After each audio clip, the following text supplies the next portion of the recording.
You can scan individual pages in ZAP by proxying the page through ZAP and then picking it from the menu tree inside of ZAP.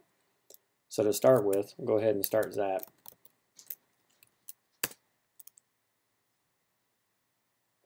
Here we're using ZAP 2.7 inside of Kali Linux. We also want to make sure that the browser is proxying through ZAP. So we have the browser proxying through 127.0.0.1 and port 8081. We have ZAP set to the same to listen on 127.0.0.1 port 8081. So right now we don't see the page inside the Sites menu. If we go back over to Firefox and browse to the page when Firefox is proxying through ZAP, the page will appear in the menu.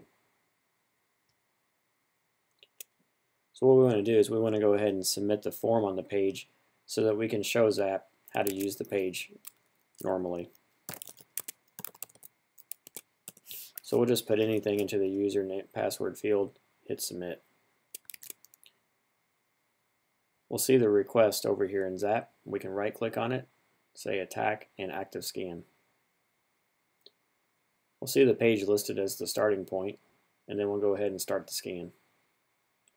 The scan will take a few seconds to get started. As problems are found by the scanner, they'll accumulate over in the Alerts tab.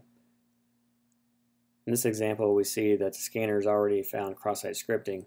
It marks the severe alerts with a red flag, high with orange, and medium with yellow. The scan will continue until all the different tests are complete.